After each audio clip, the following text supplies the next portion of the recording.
No one is coming to save you. നിങ്ങളെ രക്ഷിക്കാൻ ആരും വരില്ല. ഫ്രണ്ട്സ്, ഫാമിലി, റിലേഷൻഷിപ്പ്, അങ്ങനെ ആരും. ബട്ട് ഒരാൾക്കൊഴികെ, the only one in the world, that is U.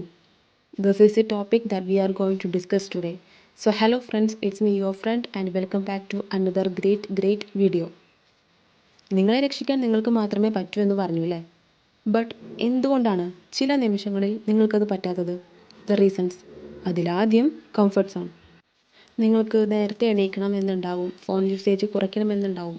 But നിങ്ങളത് ചെയ്യില്ല. കാരണം അത് ചെയ്തിട്ടില്ലെങ്കിലും നോ ഇഷ്യൂ, കോൺസിക്വൻസൊന്നും ഉണ്ടാവാൻ പോകുന്നില്ല. അതാണ് ഈ കംഫർട്ട് സോൺ എന്ന് പറയുന്നത്. It's just like A slow Poisson. നിങ്ങളുടെ ഗോൾസിനെ, ഡ്രീംസിനെയൊക്കെ പുറകോട്ട് വലിക്കുന്ന ഒന്ന്. അപ്പോൾ ഈ പറഞ്ഞ കംഫർട്ട് സോണിനെ ബ്രേക്ക് ചെയ്യണമെങ്കിൽ ഒരു കോൺസിക്വൻസ് ഉണ്ടാവണം. ഒരു പ്രശ്നം, അതായത് ഇന്നത് ഇന്ന ടൈമിൽ ചെയ്തില്ലെങ്കിൽ ഇത് നടക്കും എന്ന തോന്നൽ. ബട്ട് ഇങ്ങനെ ഒരു കോൺസിക്വൻസ് ലൈഫിൽ വന്നാലേ ആ ഒരു കംഫർട്ട് സോൺ ബ്രേക്ക് ചെയ്യൂ എന്നാവരുത്. ലൈഫിൽ ഗ്രോത്ത് വേണമെങ്കിൽ കംഫർട്ട് സോൺ ബ്രേക്ക് ചെയ്യണം without waiting for any consequence. ഈ വെയിറ്റിംഗ് ഓർ വെയിറ്റ് എന്ന വാക്ക് നമ്മുടെ സൊസൈറ്റി നമ്മളിലേക്ക് ഫോഴ്സ് ചെയ്യുന്ന ഒരു കാര്യമാണ്. നീ ഒന്ന് വെയിറ്റ് ചെയ്യ് എന്നിട്ട് മതി. ആക്ച്വലി എന്തിനു വേണ്ടിയിട്ടാണ് ഈ വെയിറ്റ് ചെയ്യേണ്ടത്? ഇനിയും ഇതിലും ബെറ്റർ ആയിട്ടുള്ള സിറ്റുവേഷൻ അങ്ങനെയൊന്നും ഉണ്ടാവുമോ? മേ ബി ഉണ്ടെങ്കിൽ തന്നെ അതിനു വേണ്ടിയൊന്നും ചെയ്യാതെ ഇരുന്നാൽ എങ്ങനെയാണ് ഉണ്ടാവുക? സോ വെയിറ്റ് എന്നത് ഒരു ഫുൾ സ്റ്റോപ്പാണ്. ഒരു ഫുൾ സ്റ്റോപ്പ് ആവശ്യമാണ്. But only after achieving our dreams. അതിനു മുമ്പ് നിങ്ങൾ ഫുൾ സ്റ്റോപ്പ് ഇട്ടാൽ നിങ്ങൾക്ക് ഒരിക്കലും ഉയരാൻ പറ്റില്ല.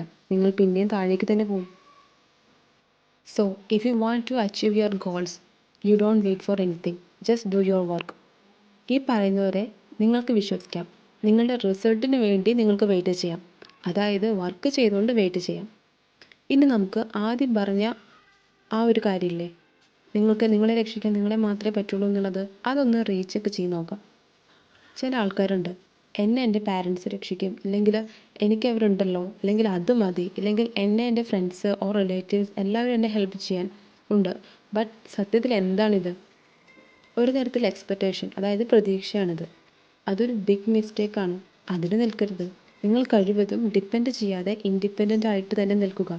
അതിന് വേണ്ടത് നിങ്ങൾക്ക് നിങ്ങളിലും നിങ്ങൾ എടുക്കുന്ന എഫേർട്ടിലും ഒരു വിശ്വാസമാണ് ആദ്യം വേണ്ടത്. ഒന്ന് ചിന്തിച്ച് നോക്കിക്കേ, നിങ്ങളെ കൺട്രോൾ ചെയ്യാൻ ആരുമില്ല എന്ന് പറയുന്നത് അത് ആക്ച്വലി ഒരു ബേർഡൻ അല്ല, അതൊരു സൂപ്പർ പവറാണ്.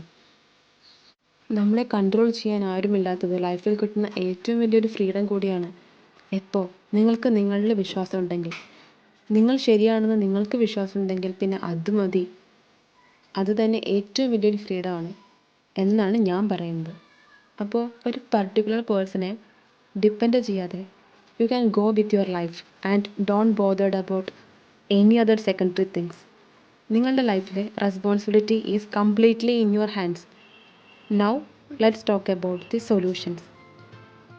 How to save yourself from this situation. ഒരു പ്രശ്നം വരുമ്പോൾ അത് നിങ്ങളുടെ ലൈഫിലേക്കാണ് വന്നിരിക്കുന്നത്. അതിലേക്ക് മറ്റാരെയും ഉൾപ്പെടുത്താതെ നിങ്ങൾ തന്നെ സൊല്യൂഷൻ കണ്ടെത്തണം. So take ownership of your life. അതിനോടൊപ്പം തന്നെ നിങ്ങൾക്ക് ചെയ്യാൻ പറ്റുന്ന മറ്റൊരു കാര്യമാണ് ഗുഡ് ഹാബിറ്റ്സിനെ വളർത്തിയെടുക്കുക എന്നത്. ചെറിയ ചെറിയ കാര്യങ്ങൾ, ഫോർ എക്സാമ്പിൾ നേരത്തെ എണീക്കുക, കുറച്ച് ടൈം എക്സസൈസ് ചെയ്യുക, ബുക്സൊക്കെ വായിക്കുക, ഇങ്ങനെയൊക്കെയുള്ള ചെറിയ ചെറിയ കാര്യങ്ങൾ, നിങ്ങളെ കൊണ്ട് ചെയ്യാൻ പറ്റുന്ന കാര്യങ്ങൾ ജീവിതത്തിലേക്ക് കൊണ്ടുവന്ന് ഇംപ്രൂവ് ചെയ്യാൻ ശ്രമിക്കാവുന്നതാണ്. ഇനി വേറൊരു കാര്യം, സ്റ്റോപ്പ് കൺസ്യൂമിങ്, സ്റ്റാർട്ട് ക്രിയേറ്റിംഗ്. അതായത് ഫുൾ ടൈം ഒരു ഉപകാരവും ഇല്ലാത്ത കാര്യത്തിന് വേണ്ടി ടൈം സ്പെൻഡ് ചെയ്യാതെ വാല്യുബിൾ ടൈംസ് കണ്ടെത്താൻ ശ്രമിക്കുക. അതായത് ഇപ്പോൾ എല്ലാവരും ഫോൺ ചുമ്മാ സ്ക്രോൾ ചെയ്യുന്നവരാവും. ഈ ചുമ്മാ ഇരുന്ന് സ്ക്രോൾ ചെയ്യുന്നതിന് പകരം അതിലുള്ള വാല്യുബിൾ ആയിട്ടുള്ള കണ്ടൻസിനെ കാണാനും അത് മനസ്സിലാക്കാനും ഒക്കെ പറ്റണം. കണ്ടൻറ് ക്രിയേറ്റ് ചെയ്യാൻ പറ്റണം. ഫോർ എക്സാമ്പിൾ ഈ ഒരു വീഡിയോ പോലെ തന്നെ. ഓക്കെ, ഇനി നെക്സ്റ്റ് നിങ്ങൾക്ക് ചെയ്യാൻ പറ്റുന്ന വേറൊരു കാര്യമാണ് ക്രിയേറ്റ് യുവർ ഓൺ പുഷ്. വേറെ ഒരാൾ വന്നിട്ട് നീ ചെയ്യടാ എന്ന് പറഞ്ഞ് പുഷ് ചെയ്യുന്നതിനേക്കാളും നിങ്ങൾക്ക് ആ ഒരു മോട്ടീവ് ഉണ്ടെങ്കിൽ ഹൗ ബ്യൂട്ടിഫുൾ അല്ലേ? അപ്പോൾ മാത്രമല്ലേ നിങ്ങളൊരു ക്രിയേറ്റീവ് പേഴ്സൺ ആണെന്ന് പറയാൻ പറ്റുള്ളൂ.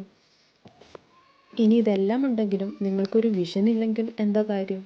നിങ്ങൾ എങ്ങോട്ടാണ് പോകുന്നത് എന്നതിനെപ്പറ്റി നിങ്ങൾക്ക് നല്ലൊരു ക്ലാരിറ്റി ഉണ്ടാവണം. So that's it. അപ്പോൾ മറ്റുള്ളവരെ ആശ്രയിക്കാതെ നിങ്ങൾ നിങ്ങളിൽ തന്നെ വിശ്വസിക്കുക. Follow your dreams, follow your passions and പ്രഷറിനെയും ഫെയിലേഴ്സിനെയും വെൽക്കം ചെയ്യാൻ പഠിക്കുക.